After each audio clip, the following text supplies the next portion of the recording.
जवळजवळ 2012-13 पासून विकास लांबरेबुवा आणि आमच्या माऱ्या होत आहेत आणि तेव्हापासून मला वाटतं हा एकच प्रश्न मी आजपर्यंत त्यांना विचारत आहे.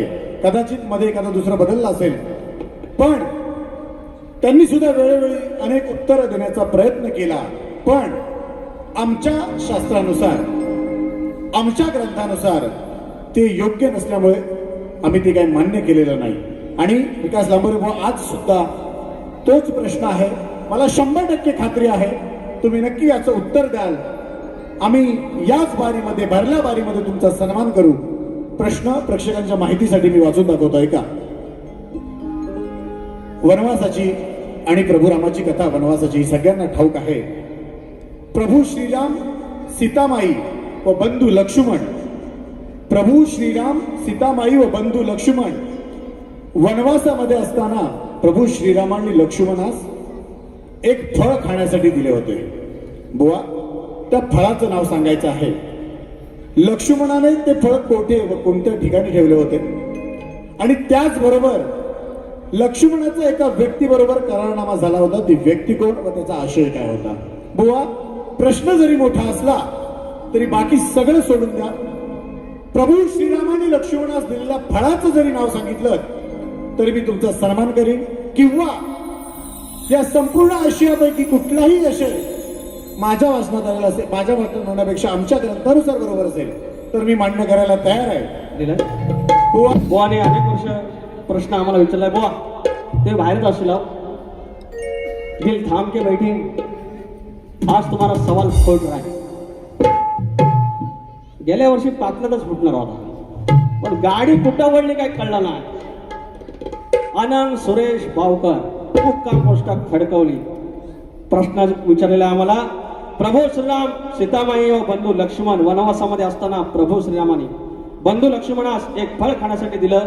त्या फळाचं नाव काय? लक्ष्मणाने ते फळ कुठं ठेवलं, कोणत्या ठिकाणी ठेवलं होतं? त्याच वेळी लक्ष्मणाच्या एका व्यक्तीबरोबर करारनामा झाला. ती व्यक्ती कोण व त्याचा आशय काय होता? शाहीर उत्तर देतोय. वनवासात असताना रामाने लक्ष्मणाला एक फळ दिलं. त्या फळाचं नाव काय? त्या फळाचं नाव केळं असं आहे. लक्ष्मणाने ते फळ खाल्ले नाही तर ते कुठे लपून ठेवले होते? तर लक्ष्मणाने ते फळ आपली मांडी फाडून त्या मांडीमध्ये लपून ठेवलं होतं. त्यानंतर तुम्ही विचारलात की लक्ष्मणाच्या एका व्यक्तीबरोबर करार झाला. ती व्यक्ती कोण? तर ती व्यक्ती म्हणजे निद्रादेवी. आणि त्यावेळी लक्ष्मणाचा निद्रादेवी बरोबर जो करारनामा झाला त्याचा आशय असा होता की प्रभू श्रीराम आणि माता सीता वनवासात पर्णकुटीत असताना मी हातात धनुष्यबाण घेऊन बाहेर तुमची रखवाली करत असायचो, तेव्हा माझ्या डोळ्यावर निद्रेने झापड आणली. तेव्हा मी रागाने त्या निद्रेचा माझ्या धनुष्यबाणाने वेध घेतला आणि तिला सांगितले, ते हे निद्रादेवी, तू 14 वर्ष माझ्या जवळ यायचे नाहीस, त्या बदली तू माझी पत्नी उर्मिलेला तिकडे 14 वर्ष झोप दे. आणि जी व्यक्ती 14 वर्ष झोपील नाही व निराहार असेल, ज्याला काही खाल्लं नाही, त्याच्याच हातून इंद्रजिताचा वध होणार होता, असं शास्त्रवचनी होतं. आणि शाहीर जेव्हा थोडंसं मोठं आहे जरा घ्या. आणि शाहीर जेव्हा प्रभू श्री रामचंद्र अयोध्येत राजा होतील तेव्हा माता सीतामाई रामाबरोबर सिंहासनावर डाव्या बाजूला बसलेली असेल आणि मी उजव्या बाजूला त्यांच्यावर राजछत्र दंड घेऊन उभा असेल. त्यावेळेला तू माझ्या डोळ्यांवर झोपेच्या रूपात ये, तोपर्यंत तू माझ्याजवळ यायचा नाही, असा करारनामा झाला होता.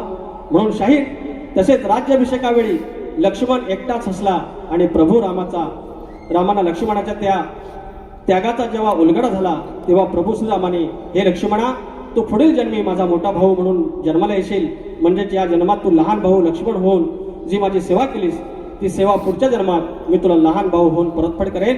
तेव्हा लक्ष्मणा, तू पुढील जन्मी बलरामाच्या रूपात जन्माला येऊन माझा मोठा भाऊ हो आणि पुढील जन्मामध्ये श्रीकृष्णाच्या रूपात जन्माला येऊन तुझा लहान भाऊ होईल, असे श्री प्रभू रामाने त्यांना वचन दिलं. तेव्हा आनंद बावकर बुवा, हरी बावकर बुवा आणि आदरणीय गुरुवर्य चापडे बुवा, ते फळ कोणतं? ते फळ केळं. आणि लक्ष्मणाने कुठे लपून ठेवलं? तर आपल्या मांडीमध्ये लपून ठेवलं. हे तुझ्या प्रश्नाचं उत्तर आहे. I hope so.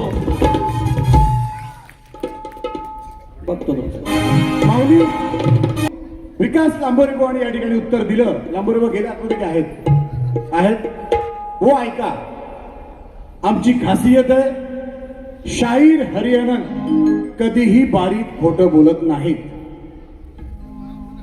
आणि त्याचमुळं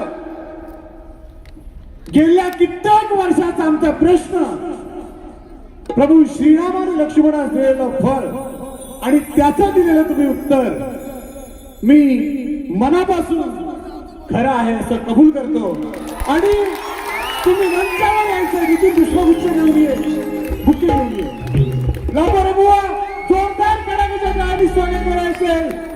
शाहीर विकास लांबोरे यांचं आणि आमचे या प्रश्नाच्या मागे प्रचंड मेहनत घेणारे गणपत दादा लांबोरे, तुमचं अभिनंदन. लांबोरेवा छोटे काही पुष्पगुच्छ देऊन तुमचा सन्मान करू इच्छितो. तुम्ही मंचावर या. मी मगाशी 2 मिनिटं थांबा या.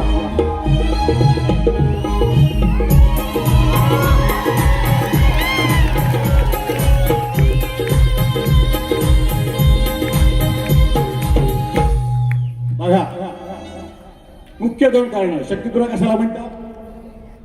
मी लांबोरेबा तुमच्या बारीत येऊन तुमचा सन्मान करू शकलो असतो, पण हा माझा मांड आहे. आज माझ्या मांडात तुमचा सन्मान.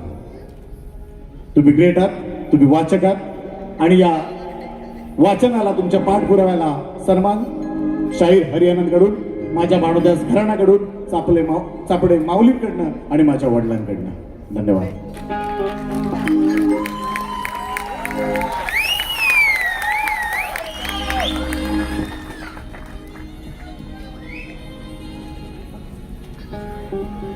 मंडळी, ह्या जगात माणूस बऱ्यापैकी आयुष्यात स्थिर स्थावर झाल्यानंतर फिरत असतो. जग फिरतो, त्याला अनेक ठिकाणं संस्मरणीय असतात की ज्याला आवडीचे असतात.